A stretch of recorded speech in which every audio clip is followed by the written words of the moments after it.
রাত কিন্তু 11:15। কষ্ট হইতেছে না? সোয়া 1 ঘন্টা হয়ে গেছে গা। কষ্ট হইতেছে মনে হয়, অসুবিধা হইতেছে?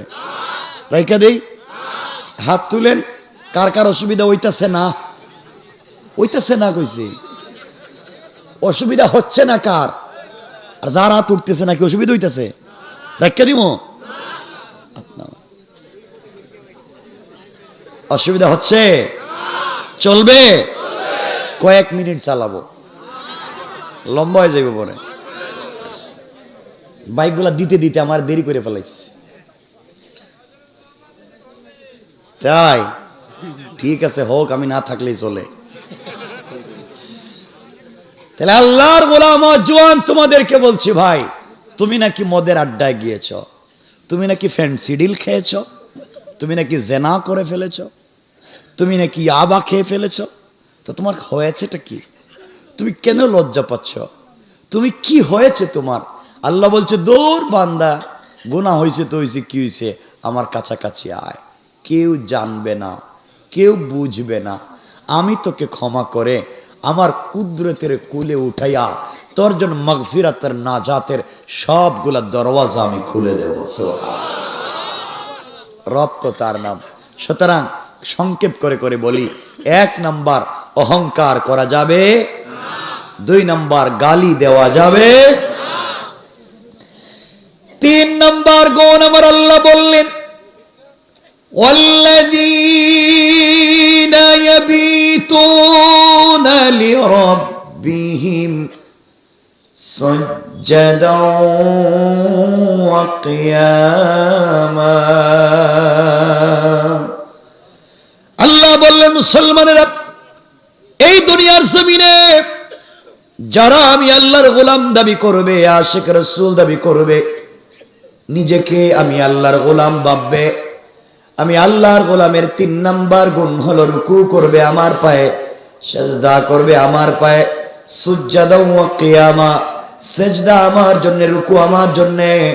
সুতরাং আজকালকে যারা আল্লাহর পা ছাড়া পীরের পায়ে সিজদা করে, মাজারে মাজারে গিয়া সিজদা করে, আল্লাহর কসম, আল্লাহর কসম, তারা আল্লাহর গোলাম হতে পারে না। ঠিক কিনা জোরে বলেন? এজন্যে আল্লাহর গোলামের 3 নাম্বার গুণ রুকু সিজদা কার পায়ে? কিন্তু এই সমাজে কিছু লোক আছে পীরের পায়ে সিজদা দেয়, আসেনি এলাকায় কেউ? মাজারে সিজদা দেয়, হালাল না হারাম? সবাই বলেন। 4 মযহবে হারাম, 4 তরিকায় হারাম, পৃথিবীর সকল ফিকহের কিতাবে হারাম। কোন পীরের পায়ে সিজদা দেওয়া যাবে না, কোন মাজারে সিজদা দেওয়া যাবে না। রব বলেছেন, ইন্নাহু মান ইউশরিক বিল্লাহ ফাকাদ হারামাল্লাহু আলাইহিল জান্নাহ ওয়া মাওয়াহুন নার ওয়া মা লিয-যালিমিন মিন আনসার।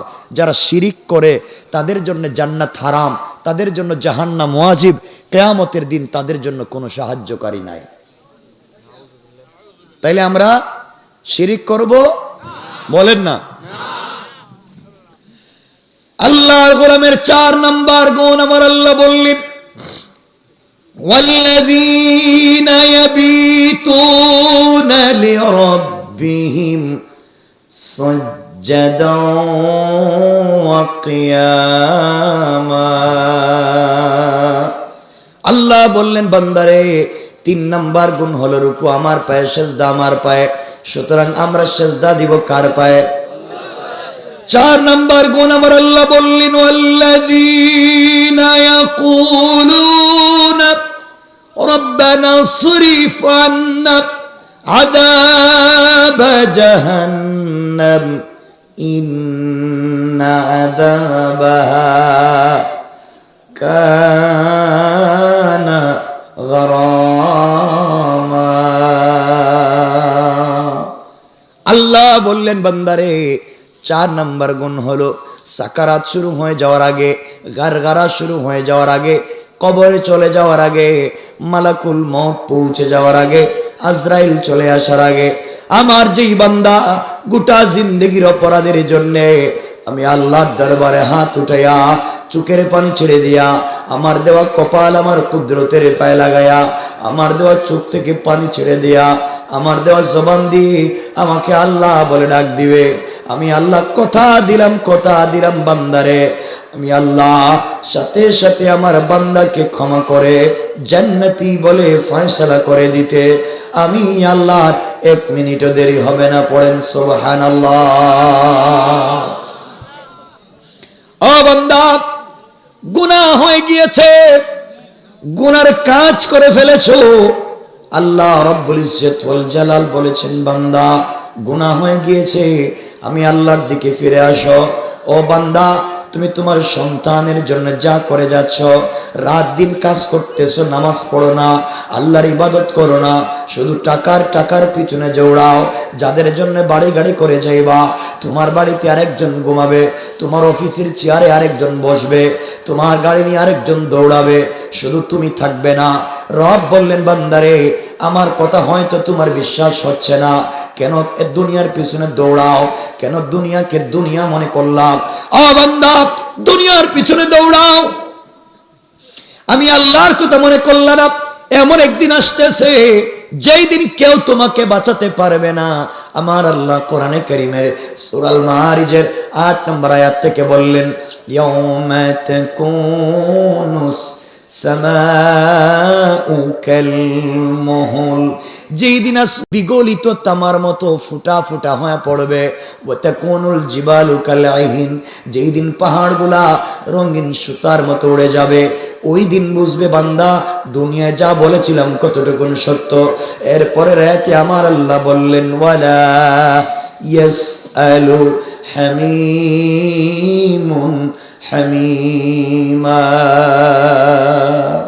আল্লাহ বললেন, বান্দারে ওই দিন বুঝবে কলিজার টুকরা বন্ধু পর্যন্ত বন্ধুর খবর নিবে না।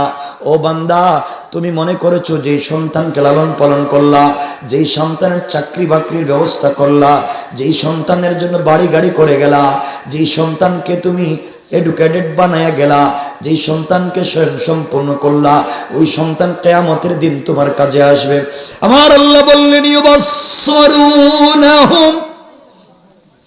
ইয়াওয়াদ্দুল মুজরিমু লাউ ইয়াফতাদি মিন আযাবি ইয়াউমিইযিন বিবানি। আল্লাহ বললেন, বান্দারে কলিজার টুকরা সন্তান পর্যন্ত কাজে আসবে না। তুমি মনে করেছো তোমার স্ত্রী কাজে আসবে, তুমি মনে করেছো ভাই বোন কাজে আসবে। আল্লাহ বলছেন, ওয়া সাহিবাতিহি ওয়া আখি, ভাই বোন না, স্ত্রীও না। তুমি মনে করেছো তোমার দলের নেতা, তুমি মনে করেছো তোমার গোষ্ঠীর মুরব্বী। আমার আল্লাহ বললেন, ওয়া ফাসিলাতিহিল্লাতী তুআওয়ি, তোমার দলের নেতাও না, তোমার গোষ্ঠীর মুরব্বী না। তুমি মনে করেছো আসমান জমিনের সম্পত্তি তোমার কাজে আসবে। আমার আল্লাহ বললেন, ওয়ামান ফিল আরদি জামিআন সুম্মা ইউনজি, পৃথিবীর সব সম্পত্তি আমাকে দান করে নিজের নাজাত চাইবা। আল্লাহ বললেন, বান্দারে না, কাল্লা ইন্নাহা লাযা, ও বান্দা এরপরও তোমাকে ছাড়বো না, তোমাকে আমি ধরবো নাযাতাল লিশাওয়া, এমন ভাবে বাঁধবো, তাদউ মান আদবারা ওয়া তাওয়াল্লা, যাদেরকে তুমি দেখবে তাদেরকে ডাকবে, কেউ আসবে না। ও বান্দা, 1 লক্ষ জীবন্ত বকরির বাচ্চাকে মাথা নিচের দিকে করে পা উপর দিকে উঠাইয়া 1 লক্ষ জীবন্ত বকরির বাচ্চার পা ধরে, পায়ের চামড়া ধরে টাইনা মাথার দিকে আনলে যে ব্যথা হয়, বান্দারে তোমাকে আমি আল্লাহ 19 জন ফেরেশতা দিয়া তোমার মাথা নিচের দিকে করে পা উপর দিকে উঠাইয়া আমি আল্লাহ তোমার চামড়ায় ভাবে টাইনা টাইনা নামাবো। আল্লাহ তাআলা আমার অপরাধ কি? আল্লাহ বললেন, ওয়া জামাআ ফাআওয়া, অন্যায় ভাবে সম্পত্তি জমা করেছো, পুঞ্জীভূত করেছো, শুধু টাকা বাড়াও, শুধু টাকা বাড়াও, সম্পত্তি বাড়াও, সম্পত্তি বাড়াও, এই জন্য পিটাবো। আরো আল্লাহ বলছেন কোরআনে কারীমের 30 নম্বর পারা সূরা হুমাযায়, আল্লাযী জামাআ মালাও ওয়া দাদা ও বান্দা শুধু সম্পত্তি আনলা আর গণনা করলা, আমি আল্লাহ বললাম সব করেছো, আমার নাম নেও নাই। কিয়ামতের দিন তোমার সম্পত্তি কাজে আসবে না, সন্তান কাজে আসবে না, নেতা কাজে আসবে না, লিডার কাজে আসবে না, গোষ্ঠীর মুরব্বী কাজে আসবে না, ভাই বোন কাজে আসবে না, স্ত্রী কাজে আসবে না। ওই দিন কেউ বাঁচাতে পারবে না। আমরা যদি আল্লাহকে চিনি, আল্লাহ বলছেন বান্দা তুমি যদি আমাকে চিনো, কেউ লাগবে না, আমাদেরকে বাঁচাইয়া দিবেন কে? কষ্ট হচ্ছে? 12টায় রেখে দিব, তাহলে একবারে 12টায় রেখে দিব। 12টায় কোনো কথাই না, কাট হুজুরে বইলা দেন 12টায় রেখে দিব, কথা শুনতাম না আপনাদের। আমার বন্ধুগণ কথাগুলো শোনেন, জীবনে যত গুনাহ করো, আল্লাহকে যদি ডাক দিতে পারো, আল্লাহ কেমনে মাফ করবে? আল্লামা জুলফিকার নকশবন্দি খুতুবাতে জুলফিকারে চমৎকার করে তিনি বলেছেন, মুসা কালিমুল্লাহর জামানায়, মুসা আলাইহিস সালাতু ওয়াস সালামের জামানায়, কথাগুলো শোনেন, আল্লাহর পয়গম্বর মুসার জামানায় কেউ যদি গুনার কাজ করে, অন্যায় করে, নাফরমানি করে, গুনার কাজ করলে ফজরের সময় দরজার ভিতরে লেখা হয়ে যায় আপনি কি ধরনের গুনাহ করছেন, কার সাথে কি করলেন। এই জন্য এই সুযোগ যদি আজও আমাদের জমিনে থাকতো, গুনাহ করলে দরজায় লেখা হতো, তাহলে এই জমিনে কোনো কুতুবরে খুঁজে পাইতেন না। কথা বল না কেন? সব কুতুবের দরজা দেখতেন লেখা হয়ে গেছে গা। আমার বন্ধুগণ, মুসা আলাইহিস সালামের জামানায় এক জওয়ানকে সকালবেলা হযরতে মুসা ধরলেন, দরজায় লেখা জিনা করেছে, দরজায় লেখা ডাকাতি করেছে, দরজায় লেখা চুরি করেছে। সকল বনি ইসরায়েলকে নিয়ে মুসা আলাইহিস সালাতু ওয়াস সালাম আল্লাহর এই বান্দাকে পিটালেন, মারলেন, এরপরে জঙ্গলে ফেলে দিলেন। সকল এলাকাবাসীকে বলে দিলেন, শোনো, যেই লোকটা গুনাহ করেছে আমরা তাকে পিটাইয়া জঙ্গলে ফেলে দিয়েছি। অপরাধ করেছে জিনা, অপরাধ করেছে চুরি, অপরাধ করেছে ডাকাতি, সুতরাং কোনোভাবেই তাকে আর ফিরিয়ে আনা যায় না। সবাই জঙ্গলে ফেলে দিল। জওয়ানেরা শোনো, একদিন দুই দিন না, এইভাবে চলতে চলতে 10 নম্বর দিন চলে এসেছে। আল্লাহর বান্দাকে কেউ দেখতে যায় না। আশ্চর্য হয়ে গিয়েছে, কি রে, আমি যাদের জন্য চুরি করে বাড়ি বানালাম, আমি যাদের জন্য চুরি করে খাওয়ালাম, আজ তো কেউ আমার দেখতে আসলো না। যেই সন্তানদেরকে ডাকাতি করে লালন পালন করলাম, আজ আমার বাড়িতে থাকে, আমাকে দেখতে আসলো না। যে স্ত্রীকে ভালো রাখবার জন্য চুরি করলাম, আজ তারা চুরির টাকা নিয়ে তারা আনন্দে কাটায়, আমাকে দেখতে আসলো না। আমার বন্ধু বান্ধব আসলো না, আমার মা বাবা মাকে দেখতে আসলো না। চুরি করে ডাকাতি করে বাড়ি বানিয়েছি, সম্পত্তি জমা করেছি, সব তো তারা বুক করে, আমাকে কেউ দেখতে আসলো না। এক গ্লাস পানি পর্যন্ত আমাকে কেউ দিল না। এইভাবে 10 দিন যখন ট্রাই করেছি, কেউ আসলো না। 10 নম্বর দিন সাকারাত শুরু হয়ে গেছে, আর বাঁচবে না। এবার চিৎকার করে কান্না করে আল্লাহকে ডাক দিয়া বলেছে, আল্লাহ, অপরাধ করেছি, অন্যায় করেছি, চুরি করেছি, ডাকাতি করেছি, আল্লাহ তাআলা, কেউ তো আমাকে দেখতে আসলো না। যাদের জন্য চুরি করলাম, যাদের জন্য ডাকাতি করলাম, যাদের জন্য নাফরমানি করে সম্পত্তি জমা করলাম, ওরা আমার টাকায় বাড়িতে ঘুমায়, আমার টাকায় বিছানায় ঘুমায়, আমার সম্পত্তি বুক করে। আয় আল্লাহ, 10 দিন হয়ে গেল জঙ্গলে, একটা লোক এসে দেখাও গেল না, এক গ্লাস পানিও দিল না। আমার তো সাকারাত শুরু হয়ে গিয়েছে, জিহ্বা বের হয়ে যায়, কলিজা শুকিয়ে যায়, আমি তো মরে যাব, কেউ দেখলো না। আয় আল্লাহ তাআলা, বুঝতে পেরেছি এই মুহূর্ত পর্যন্ত তুমি আমাকে ভুলে যাও নাই। আমার অক্সিজেন চালু রেখেছ, আমার হায়াত বাকি রেখেছ, আমার দিমাগকে ভালো রেখেছ, আমার সুস্থ ব্রেইন এখনো রেখে দিয়েছ। সবাই ভুলে গিয়েছে, তুমিও পারলে আমাকে ভুলে গিয়ে আমাকে নষ্ট করে দিতে পারতে। আয় আল্লাহ তাআলা, আমি বুঝতে পেরেছি যাদের জন্য চুরি করলাম, ডাকাতি করলাম, এত গুনার কাজ করে সম্পত্তি জমা করলাম, করলাম, কেউ যখন আমাকে চিনল না, আমি মৃত্যুর সময় তওবা করলাম, আল্লাহ জীবনে যত অন্যায় করেছি সাকারাতের আগে তওবা করলাম, ক্ষমা করে দাও। আমি যদি মরে যাই আমার তওবাকে কবুল করে নাও। আমি যদি বেঁচে যাই ওয়াদা দিলাম আর জীবনে কোনোদিন হারাম কাজ করবে না। কথা বলতে বলতে এক পর্যায়ে আল্লাহর বান্দা ইন্তেকাল করেছে। আল্লাহর বান্দা ইন্তেকাল করেছে।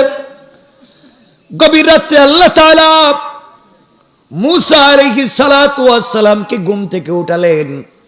আল্লাহ তাআলার কাছে মুসা বলছেন, আল্লাহ কেন তুমি আমাকে এত রাত্রে ঘুম থেকে উঠালা?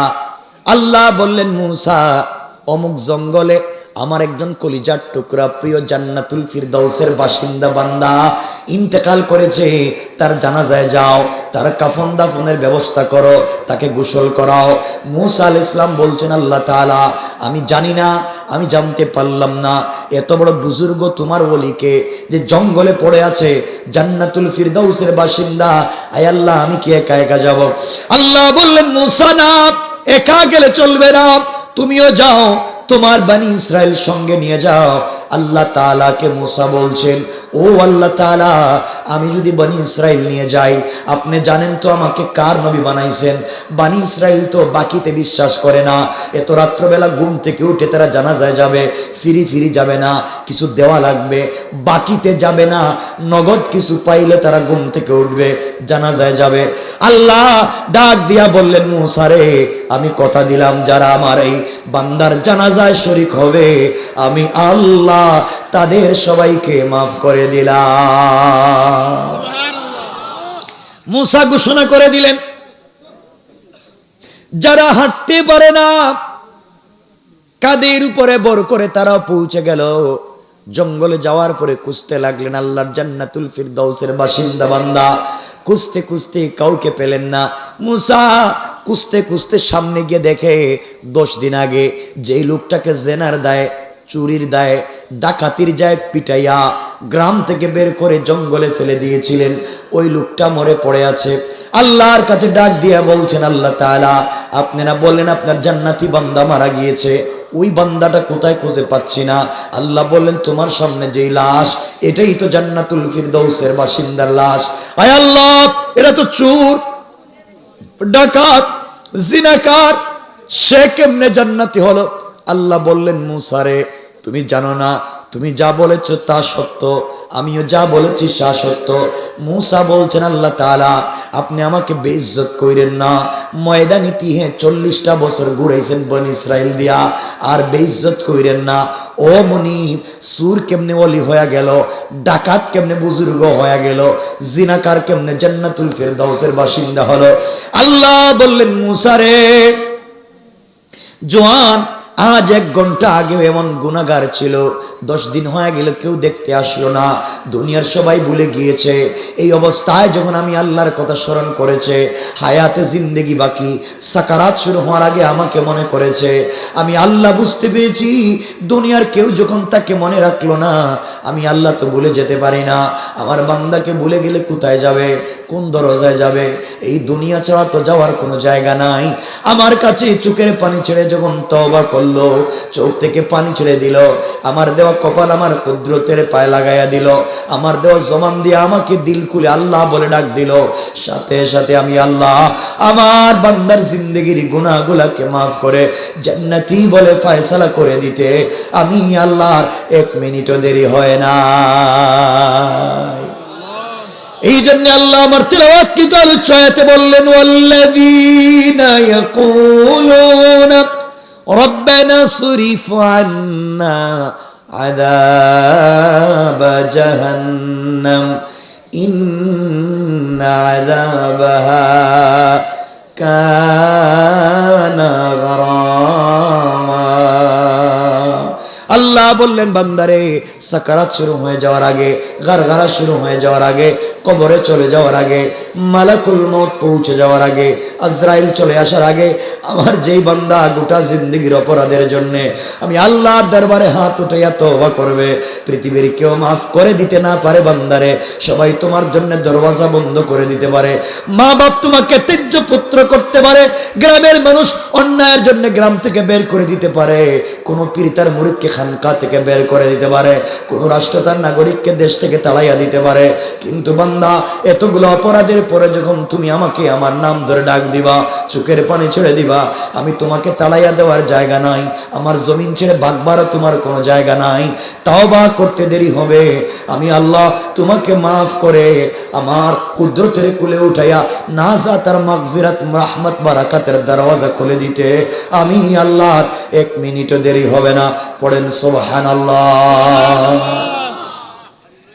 আল্লাহর গোলামের 1 নম্বর গুণ অহংকার করা যাবে না, 2 নম্বর গালি দেওয়া যাবে, 3 নম্বর রুকু সিজদা কার পায়ে, 4 নম্বর তওবা করব কার কাছে, কে মাফ করে দিবেন, আল্লাহ। এই 4 গুণ অর্জন করলে রাসূল পাক বলছেন দাখালাল জান্নাতা বিসালাম, মরলে দারুস সালাম নামক জান্নাতে পৌঁছে দিবেন। দারুস সালাম নামক জান্নাতটা কি, এই জান্নাতের কন্ডিশন কি, কেনই বা এই জান্নাত দিবেন, এগুলা রাইখা দিলাম। 12টা 2 মিনিট হয়ে গেছে, আর কথা হবে না, আলোচনা অনেক লম্বা, আর জামুই না সামনে, কই গেল না, হবে না, আরে শোনেন না, খালি হবে হবে, কি হবে, হবেটা কি, আর যা হয়েছে এটাই মানেন না, আর না 12টা গেছে, 12টার পরে আর কথা বলা যাবে না। এজন্য বসেন, আলহামদুলিল্লাহ আপনারা বসে আছেন, এটা ভাল লাগতেছে যে এত রাত পর্যন্ত শীত আপনারা বসে রয়েছেন। আমি যে কথাগুলো বলছি মুসলমানেরা শোনো, প্রথমে বলছি সামাজিক অবক্ষয়, এরপরে বলছি বেঁচে থাকার পথ এবং পদ্ধতি 4 গুণ, এর মধ্যখানে বলছি যুবকদেরকে আল্লাহর সাথে সম্পর্কের কন্ডিশন। এই 3টা কথা যদি মানেন জিন্দেগি কামিয়াব হয়ে যাবে ইনশাআল্লাহ। বলেন না ইনশাআল্লাহ। আলোচনা অনেক লম্বা হয়ে যাবে, বিদায় আর সামনের দিকে নিতে চাচ্ছি না। এখন যদি একটা একটা গুণ দিয়ে আলোচনা করি, অহংকার করলে হবে কি, অহংকার ছেড়ে দিলে লাভ কি, আপনাদেরকে বুঝাতে হবে। 2 নম্বরে আল্লাহর পা ছাড়া অন্যের পায়ে সেজদা করলে বিপদ কি, আল্লাহর পায়ে সেজদা দিলে উপকার কি। 3 নম্বরে বলছি, 2 নম্বরে বলছি গালি দিলে, এখন যদি বলি গালি দিলে সমস্যা কি, আর গালি না দিয়ে সবর করলে ফল কি, তো এক একটা বিষয় তো বহুত লম্বা লম্বা হয়ে যায়। আমি শুধু নাম বইলা বইলা আজকে গেলাম, পূর্ণাঙ্গ আলোচনা রাইকা দিলাম, সংক্ষিপ্ত থাইকা জায়গা। আমার জন্য দোয়া চাই, আপনাদের জন্য দিল থেকে দোয়া থাকলো। আপনাদের 1 মিনিট সময় দিলাম, 1 মিনিট, চাইলে কোনো প্রশ্ন থাকলে আমাকে করতে পারেন, যদি কারো জানার থাকে কিছু আমাকে প্রশ্ন করতে পারে, নাই আমরা দোয়া করে দেব। আল্লাহুম্মা সাল্লি আলা মুহাম্মদ ওয়া আলা আলি মুহাম্মদ কামা সাল্লাইতা আলা ইব্রাহিম ওয়া আলা আলি ইব্রাহিম ইন্নাকা হামিদুম মাজিদ। আল্লাহুম্মা বারিক আলা মুহাম্মদ ওয়া আলা আলি মুহাম্মদ কামা বারাকতা আলা ইব্রাহিম ওয়া আলা আলি ইব্রাহিম ইন্নাকা হামিদুম মাজিদ। আস্তাগফিরুল্লাহ ইন্নাল্লাহা গফুরুর রহিম। أستغفر الله الذي لا إله إلا هو الحي القيوم وأتوب إليه لا حول ولا قوة إلا بالله